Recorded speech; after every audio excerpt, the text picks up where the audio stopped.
Bonjour à toi et bienvenue au cœur de l'instant K, ou l'art de la magie. Je suis Stéphanie Laurent, créatrice de l'instant K, et je vais partager avec toi aujourd'hui un éclairage sur la maladie. C'est un éclairage qui provient du livre de Jacques Martel, le grand dictionnaire des malaises et des maladies. Sais-tu que le mot maladie, si on le décortique en phonétique ou en langage des oiseaux, on entend mal, a dit. La maladie est donc ce que le mal a dit. Elle est, de ce fait, l'expression d'une affection dans le corps, probablement liée à un mal non exprimé.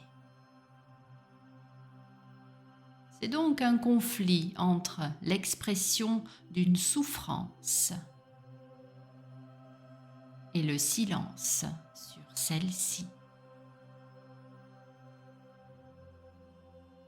On peut alors imaginer la maladie comme l'écho dans le corps d'un mal que nous n'avons pas su verbaliser dans notre vie.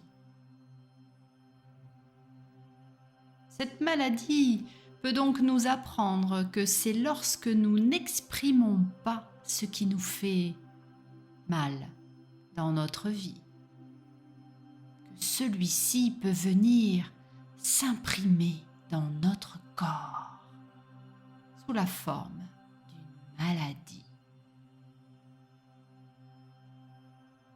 On peut alors peut-être dire que tout ce qui ne s'exprime pas s'imprime et revient sous la forme d'une maladie, parfois même d'un blocage de vie.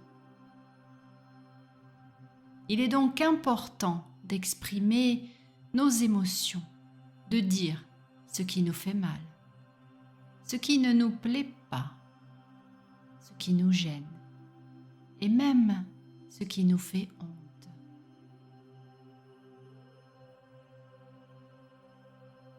Pour un peu approfondir cette notion de maladie, sache que les termes médicaux se terminant par le suffixe ite, ite, indiquent qu'il existe une inflammation.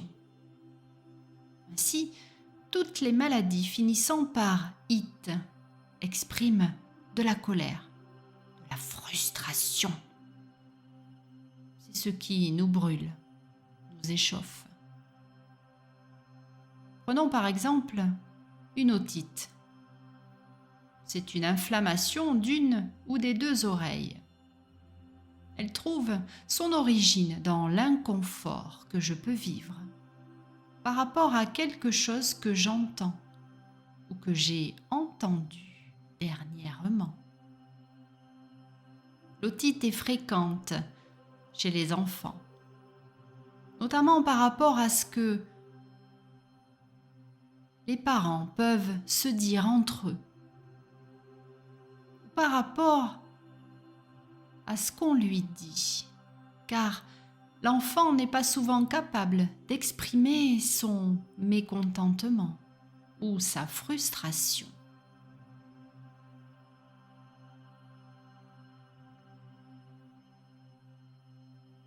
Je suis très sensible à mon environnement et à ce que je considère comme dangereux. Que je sois un adulte ou un enfant, même si cette peine peut provenir de ce que j'entends, elle peut provenir également de ce que je n'entends pas, comme par exemple « je t'aime » ou « félicitations pour ce que tu viens de réaliser ». En général, quand j'ai une otite, il y a du liquide qui apparaît derrière le tympan. Ce que j'entends doit alors passer à travers cette eau avant d'être entendu. Cette situation est la même que lorsque j'étais dans le ventre de ma mère. Donc, je recherche même inconsciemment, par une otite, à retrouver cet environnement privilégié. Je préfère peut-être faire la sourde oreille,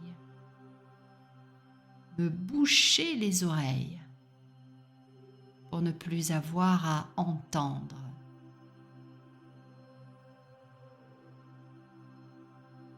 Je me replie sur moi-même, n'ayant que tristesse, lassitude, incompréhension comme compagnon. Je veux peut-être me sentir proche de ma mère, mais je veux me protéger de ses craintes et de ses insécurités. Lorsque un enfant a une otite, c'est un signal pour les parents qu'il vit un conflit intérieur et qu'il est important qu'il amène cet enfant à s'exprimer et surtout à exprimer ce qu'il vit afin d'amener une guérison plus rapide.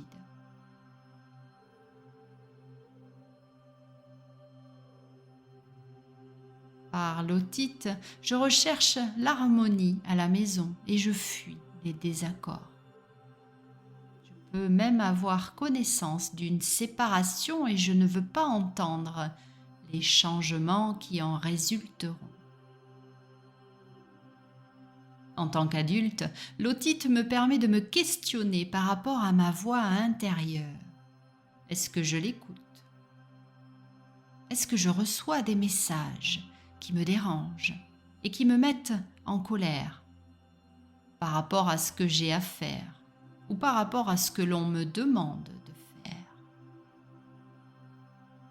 Est-ce que j'ai l'impression que c'est toujours moi qui tends l'oreille aux autres? L'otite est une façon de fuir mes problèmes. Je peux me sentir emprisonné, restreint. Je préfère rester dans un monde imaginaire. J'évite ainsi de faire face au monde et au moment présent. Je suis révoltée. Je ne veux pas entendre la souffrance ou le mal que j'ai pu causer à quelqu'un.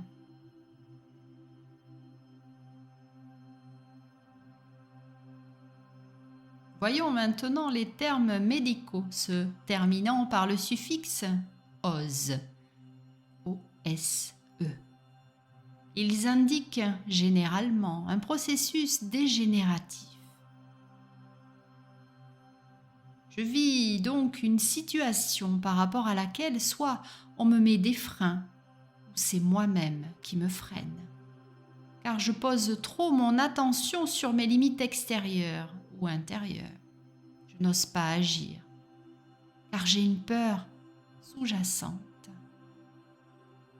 Je suis peut-être sensible à la critique des autres, et cette inertion m'amène à être négatif, parfois même déprimé.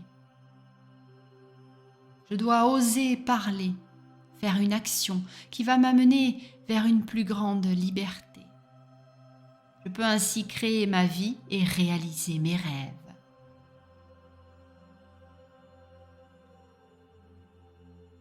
Prenons l'arthrose, cette maladie articulaire. Décortiquons-la. Lorsque je souffre d'arthrose, c'est comme si j'amplifiais davantage mes attitudes et mes pensées rigides. C'est relié à un durcissement mental, à une absence de chaleur dans mes pensées, souvent par rapport à l'autorité. Je vis facilement de l'injustice et j'accuse les autres.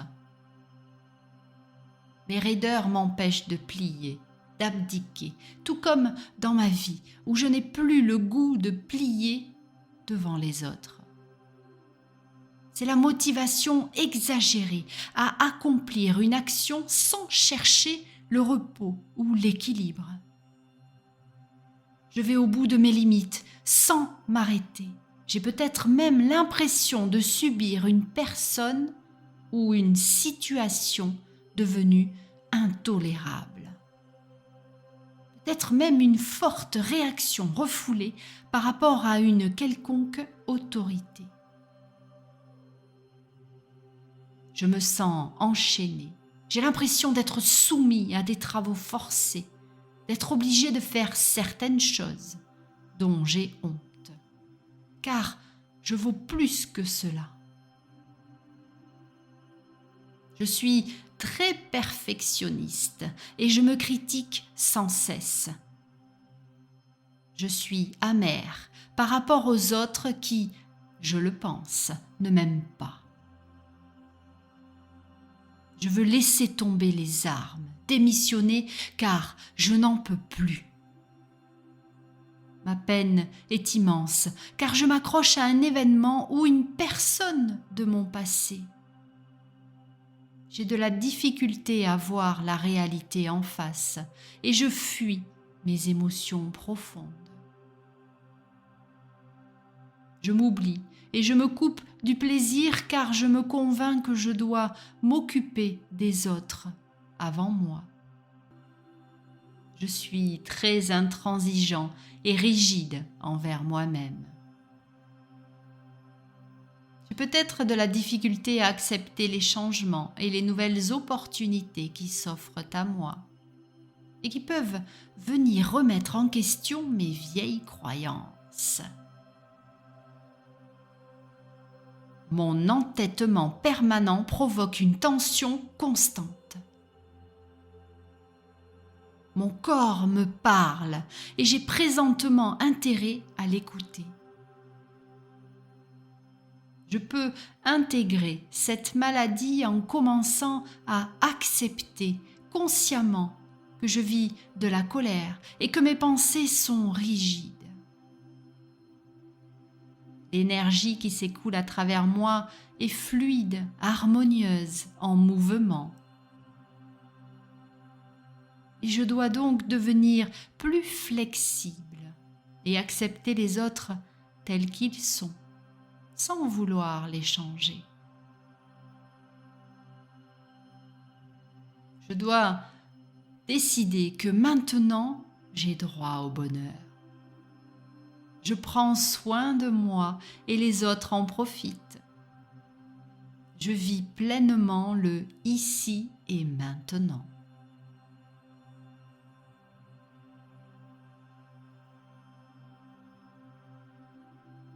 Prenons maintenant le suffixe homme, O-M-E, se rapportant à une tumeur bénigne ou maligne. On peut distinguer deux types de tumeurs, les carcinomes et les sarcomes. Les carcinomes sont issus des cellules épithéliales, la peau, les muqueuses, les glandes. Exemple, le cancer du sein, des poumons, de la prostate. Les sarcomes sont eux issus des tissus mous ou osseux. Ils peuvent se situer par exemple dans les muscles, les os, la graisse, même les nerfs. Une tumeur est comparable à un amas de tissus informes, pouvant se retrouver dans différents endroits du corps. Elle survient généralement à la suite d'un choc émotionnel. En gardant en moi de vieilles blessures, des pensées négatives par rapport à mon passé, celles-ci s'accumulent et forment une masse qui finit par devenir solide. Je m'attache facilement et mon manque de confiance en moi m'amène à vivre de la jalousie, de l'envie, de la déception par rapport à moi-même et aux autres. pourtant j'ai un potentiel illimité qui dort à l'intérieur de moi. Je sens une profonde tristesse par rapport à une situation et je me suis résignée car je me dis que j'ai perdu la partie et je me laisse aller. Je le vis comme une chute morale, émotionnelle. J'ai trop d'émotions emprisonnées et mon corps n'en peut plus. Je pense qu'en dominant les autres, en les critiquant et en utilisant un certain pouvoir, cela va changer quelque chose. Mais au fond, je sais que ce n'est pas la solution. Une tumeur bénigne devient plus grosse et maligne, se transforme en cancer lorsque je deviens de plus en plus angoissée et que je mets de plus en plus mon attention sur les événements passés qui me trompent encore à l'intérieur de moi. Mes émotions sont de plus en plus fortes et mes blessures à vif. Je deviens tellement négatif que je suis toujours sur mes gardes et je m'attends au pire. C'est donc une énergie négative qui m'entoure et qui vient à être plus forte que moi.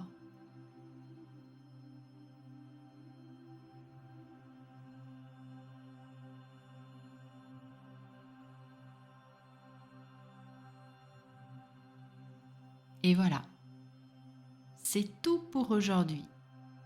J'espère que tu as passé un bon moment et que celui-ci a pu t'aider. Tu trouveras dans la description le lien pour te procurer le livre de Jacques Martel, Le grand dictionnaire des malaises et des maladies. C'est un livre incroyable qui contient la signification de tout un tas de maladies.